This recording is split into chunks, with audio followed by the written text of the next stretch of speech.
Таң сібірлеп атып келеді. Бастан аяқ тексерістен өткізді. Мәскеуде тексеріп еді ғой. Тексеруге міндеттіміз. Карантинге апарды. Мұндағы карантин 2 адамдық кішкентай бөлме. Астыңғы кереует бос емес. Кереуеттің жанында өлшемі кішкентай қызыл туфли тұр. Амалсыздан жымидым. Мұндай жерде тек кір көтерімді киім болатынына үйреніп қалыппын.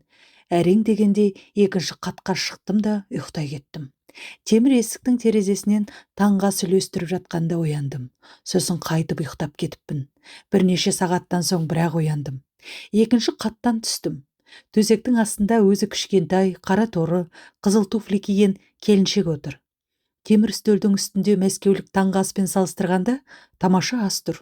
Ақ нан, май, жұмыртқа, тек алюминий ыдыстағы шай өзгермепті. Көршімнің атын білмеймін, сұрай алмай тұрмын. Себебі ол тез-тез сөйлеп, көп нәрсе айтып тастады. Кеше күндіз түскен. Әбден жылағаны көрініп тұр. Киімі түрмеге арналмағаны байқалады. Оның жылдам сөйлегенінен түсінгенім, күйеу екеуі кеше тойға шыққан екен. Оны пойыздан ұстап әкеткен. Неге мұндай киіммен отырғаны енді түсінікті болды. 3,5 жыл Қазақстанда болмағанмын. Соңғы жарты жылда қазақстандық жаңалықтарды көрмедім. Сондықтан мен қарсы алдымда елдегі ең соңғы шулы оқиғаның кейіпкері отырғанын білмедім. Жуынғым келді. Түрмеде ыстық су жоқ екен. Неге ыстық су жоқ деп таңғалдым мен карантиндегі кезекшімен сөйлесіп тұрып. Солай болуы мүмкін бе? Сіздерге неше түрлі адам, неше түрлі аурумен түседі. Оларды ыстық сумен жуындыру керек қой. Бұл жерде ешқашан ыстық су болған емес, деп таңдай қақты менің таңғалысыма түрменің қызметкері. Олар үшін ыстық судың болмауы қалыпты жайт екенін түсіндім. Аптасына 1 рет монша. Адвокаттардың өзі моншаға түсуге кедергі болмайтын кезде келеді. Монша деген киелі ғой дегенді сосын 1000 рет естідім. Сотталған адам үшін ұйқы деген киелі дегенді де білдім. Соңғы сөз түрме мен зонадағы адамдарды аяқ астынан кез келген сәтте оятып, басқа жаққа ауыстырып жіберу мүмкін болған соң айтылса керек. Бізді душқа апарды. Аптасына 1 рет ыстық су, әйтеуір бір жерде бар боп шықты. Көршіме жуынатын заттарымды бердім. Ол өзімен еш нәрсе әкелмеген, кенеттен тұтқындалған. Асықпай әбден жуындық. Келесі жолы қашан жуынарымызды бір Құдай білсін. Дәліздегі кезекші серуенге шығатын шықпайтынымызды сұрады. Әдетте ол дәліз бойы жүріп өтеді де, есіктерді таяғымен тарсылдатып серуен деп айқай салады. Бұл бұйрық емес, сұрақ. Серуенге шыққысы келетіндер шығамыз дейді. Біздің камерадан мен жауап бердім. Әрине, мен әрге серуенге барғым келеді. Мен үшін серуен киелі. Көршім Күлтайдың көңіл күйі жоқ. Бірақ ол жалғыз қалғысы келмеді. Өлтіріп кетеме деп қорқады. Егер мені бір жаққа кетіп бара жатса, тезірек оралшы деп отырады. Біз серуенге шықтық. Серуен алаңы тамаша екен. Ашық аспан, тор жоқ, бір жақ қабырға тур, бетон емес. Қыркүйектің басы. Күн шығып тұр. Дала мен шөптің иісі бұрқырап мұрын жарады. Туған жер. Астананың шетінде даланың иісі бұрқырайды. Мен шеңберді айнала жүгіріп жүрмін. Кеуде кере тыныстаймын. Күлтай поста тұрған бір адаммен сөйлесіп жатыр. Күлтай сот болып істеген. Оны заңсыз сот шешімі деген баппен ұстапты. Қазақстанда сот төрайымын соттау ерекше іс. Оған дейін жоғарғы соттың бірнеше сотын әдейілеп отырғызса керек. Бірақ мұның оқиғасы стандартқа сай емес. Себебі де бөлек. Әдетте құқық қорғау органдары мен сот органдары қызметкерлерін пара алу үстінде ұстайды. Күлтайдың өтіп кеткен сот шешімін шығарған үшін ұстаған. Яғни ол сот барысында ірі кәсіпкердің сотталу мерзімін шартты мерзімге ауыстырған. Айып өзін ақтамайды деп ойласа керек. Ал кәсіпкер елден қашып кеткен. Бұл кәсіпкердің ісі посткеңестік елдердегі классикалық үлгідегі іс еді. Оның бизнесін рейдерлікпен тартып алмақшы екен. Ол алдын алмақшы болған, бірақ күш-қуат екінші тараптың жағында болады. Кәсіпкер сот залынан шыға салысымен жоқ болып кеткен. Ал сотты сот жүйесіне нұқсан келтірдің деп айыптаған. Күлтай туралы елдің бәрі біледі. Теледидар, радио, газет, оның ұсталған жөнінде жаһанға жария еткен. Бірақ ол бәрібір кездесе кеткеннің бәріне өз хикаясын баяндайды. Түрме мен зонада бұндай жағдайлар жиі болып тұрады. Адамдар бастан кешкен өзгеге айтқысы кеп тұрады. Айтса, жеңілдеп қалатын шығар. Мені тергеуге апара жатыр. Сол баяғы адвокат. Ол мені бауырына басты. Екеуміз талайды бастан бірге кешіп ек. Мен үшін ол етене жақын адам боп кетті. Сол тергеуші есейіп кетіпті. Сол сұрақтар, сол жауаптар қайтадан түрмеге әкелді. Сот торайымын менің заттармен бірге негізгі корпусқа көшірген. Камерада тағы да екеуміз. Күлтай тағы да төсектің төменгі жағына жатсам, қарсы болмайсың ба деп сұрап жатыр. Әрине, мен қарсы емеспін. Маған бәрібір. Тезірек сот болса екен, дәл баяғыдай мені ақтап алар деп дәмеленемін. Басында камераны күніне 2 рет тексеретін. Кезекші келіп не керек, бәрі дұрыс па деп сұрайтын. Кезекшілердің бәрі ер кісілер. Бұл ортақ түрме. 6 камерада әйелдер отыр, қалғандарында ер адамдар. Есіктен біреу бас сұқса, кезекші, жедел қызметкер, режимнің қызметкері Күлтай қасына жүгіріп барады да жеңінен ұстап, басынан өткен жағдайды баяндайды. Түрме қызметкерлері оны аяп, бас шұлғып, шығып кетеді. Бірнеше күннен кейін олар біздің табалдырықтан аттауға қорқатын болды. Кеш бата ол жылай бастайды. Тап бір кішкентай бала ұқсап өксіп жылайды. Оны жұбату мүмкін емес. Сосын бір уыс ұйықтататын дәріге тыныштандыратын валерьянканы қосып ішеді де таңға дейін дым сезбей ұйықтайды. Түрмеде бірінші рет валерьянканың не екенін білдім. Жүрекке арналған тамызып ішетін дәрі бар екен. Менен осындай дәріні білесің бе деп сұрайды. Білмесем таң қалатын. Түрмеде валерьянка ең танымал дәрі. Мен үшін дәрі деген таза ауада ұзақ серуендеу. Аяқ астынан шабытым ұстаса, ән салу мүмкін. Жақсы әуен естісем, билеп кетем. Бірде осы кішкентай камерада отырып ән шырқадым. Сот төрайымы ән салумен билеуді жақсы көретін жан екен. Орыстардың частушкаларын айтып, қызыл төпілеймен билейді дейсіз.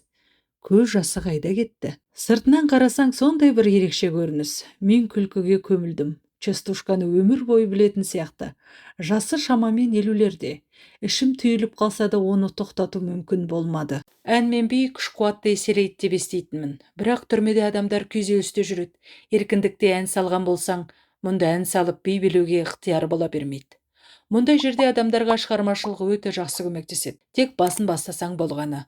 Ары қарай өздігінен кете береді. 1,5 аптадан соң оны Алматының сотына этаппен әкетті. Адам тағдырында күтпеген жағдайлар болып тұрады. Бүгін сен соттасаң, ертең сен соттайды. Оны 4 жылға кесті. Алматыдағы түрмеде кітапханашы болып мерзімін өтеді. Зонаға түскісі келмеп еді. Өзі соттаған адамдарды кездестіріп қалам ба деп қорқатын. Күлтай төрайым сот жүйесінде 32 жыл жұмыс атқарған. Әріптестерінің айтуынша бұл жүйеге мейлінше адал еді. Бірақ сол жүйе оның өзін де жұтып қойды. Дермен ғой, дерменнің тасына кім түссе де жүйе оны босатпайды. Жапон елінде заңға қызмет етушілер университетте оқығанда 3 ай түрмеде уақыт өткізеді екен.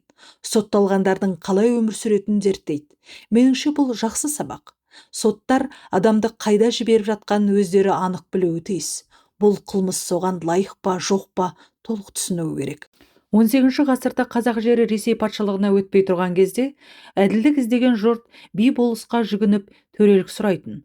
Атақты үш бидің ескерткіші Астанадағы жоғарғы сот ғимаратының алдында тұр. Пәлен айлап сабылтатын қағаз басылық жоқ. Куәні, сотты, прокурорды сатып алу деген атымен болмаған. Даулы істе басты қару даналық. Бидің айтқан төрелігіне ешкім күмән келтірмеген. Қазіргі заманда істі ақсақалдар алқасына қарауға қайта алмайтын шығармыз. Бірақ сот жүйесі әр адам үшін қарапайым, жылдам, нақты, түсінікті болса, жүйе жақсара берер еді. Түнімен өшпейтін шамды мәскеулік түрмеден бастап көріп келем. Жанып тұрған шам астында ұйықтау қиын деп қанша шағымдансақ та, өткен ғасырдан келе жатқан ережені ешкім өзгертуге асықпады. Түнде тексеретін кезекші офицер дәлізде жүріп, есіктің тесігінен сығалап, камерада не болып жатқанын көруі керек. Астанадағы шам камераның дәл ортасында жанып тұрады. Мәскеулік түрмеде шам есіктің кіреберісінде тұратын. Камера түкпірінде ұйықтап қалу оңай еді. Астанада көзіңді қарықтыратын жарықпен ұйықтау мүмкін болмады. Камерадағылар түнгі ұйқы үшін күреседі. Шамның сыртынан абажур жасап, қара мата жауып қояды. Кезекшілер түн ішінде есік қағып, шамдағы матаны алып тастаңдар деп ұрсып кетеді. Бізге де келеді. Шамам келгенше түсіндіремін. Жарық тұрғанда ұйықтай алмаймын. Жарқырап тұрған шам адамды азаптау ғой. Біз оны түсінеміз, бірақ ереже бойынша болмайды деп күнде қайталайды. Сонда қалай ұйықтауымыз керек? Кейін есіме түсті. Ұшақта беретін көзілдірікті киіп ұйықтауға болады екен. Кезінде түрмеде алюминийден шай ішпеу үшін йогурттың пластик қаптамасын жуып алатынмын. Сонымен шай ішемін. Барбидің ыдысы деп әйелдер күлетін. Түрме мен лагерь аман қалуды үйрететін мектептер ғой. Соттың бел ортасында жүріп, жаңа жылды камерада жас қызбен бірге қарсы алдым. Шыршамыз болмады. Тек Аяз ата мен шырша ойыншықтарының сурет салынған пакеті бар. Апайым жаңа жылдан бір апта бұрын су жаңа пижама сап жіберіпті. Пижама жылы әрі әдемі еді. Пакетті де кәдеге жараттық. Жазып жіберіп терезенің алдына іліп қойдым. Біздің шыршамыз осы. Ауырып жүрмін. Камералас келіншектің үйінде 2 кішкентай қалған. Кешкі 9-да туыстардан келген барлық тәттімізді жеп, екеуміз түнгі 12 болмай ұйықтап қалдық. Қазақстан түрмелерінде теледидарға тыйым салынған. Тура 12-де терезеден бір-бірін құттықтаған тұтқындардың айқайынан оянып кеттік. Бір-бірімізді құттықтап, қайта ұйықтадық. Өсекпен арандату түрме өмірінің ажырамас бөлігі. Күлтай кеткен соң мені неше түрлі камераға ауыстырды. Біресе 8 адамдық, біресе 4 адамдық. Ақырында 50 жастағы Зиялы Ғалияның қасына түстім. Ол солтүстік шығыстағы суық лагердің бірінен қосымша тергеуге келіпті. Ол да мен секілді күн сайын 1 сағаттық серуенге міндетті түрде шығатын. Мәскеуден экстрадиция жасалғаннан соң 2 аптадан кейін мен серуен камерасында жүгіріп жүргенмін. Мені біреу көрші серуен камерасының қабырғасындағы саңлауға шақырды. Камераларды бір-бірімен сөйлестірмейді. Тұтқындарға тыйым салынған, бірақ олар бәрібір сөйлесіп тұрады. Мен саңлауға жақындадым. Тұрановтың қайтыс болғанын білесіз бе? Қандай Тұранов? Ерік Тұранов. Ерік Тұранов Таик типографиясының иесі еді. 2010 жылы соттан кейін оның типографиясын тартып алып қойған. Сіз қателесіп тұрған шығарсыз. Жоқ, нақты сіздің Тұрановыңыз. Әрине, ол менің Тұрановым емес. Онымен аса жақын таныс емес едік. Ол премьер-министрдің бұрынғы кеңесшісі болған. Оған дейін Қазкосмосты басқарған. Оны 2 бап бойынша соттады. Қазір лагерде болу керек еді. Ол менің туысым да емес, досым да емес. Бірақ камераға қайтқан соң көзімнен жас өз-өзінен парлап қоя берді. Камерадағы көршім Ғалия зонада 2 жыл отырған. Шамасы келгенше мені жұбатып жатыр. Бәлкім ол емес шығар. Бұл бір жаңсақтық шығар. Тіпті сол болғанның күннің өзінде сіз кінәлі емессіз ғой. Әрине, оны зонаға жіберген үшін мен кінәлі емеспін. Алайда ол статистер ісі бойынша жапа шекті. Мүмкін жүрегі шыдамай, уақытынан бұрын қайтыс болған шығар. Күйзеліс кезінде санаңда 1000 түрлі ой шармап алады. Ұйқыға жатар кезде дұға қылдым. О жаратқан, лагерде жазамды өтеуге дайынмын, тек Тұранов тірі болсыншы. Өмір сүргенде мыңдаған істің маңызы бар сияқтанады. Бірақ өмірдегі шын құндылықтардың мәнін тек осындай ауыр сәттерде түсінесің. Шынымен бағалауға тұратын бір ғана құндылық бар. Ол өмір. Өмір таусылса басқасының еш мәні жоқ. Неге адамдар соны түсінбейді? Жер беті ұлан байтақ асты-үсті толған пайдалы қазба. Әр адамның жер бетінде бақытты өмір сүруіне мүмкіндік бар. Ендеше неге бақытты емес?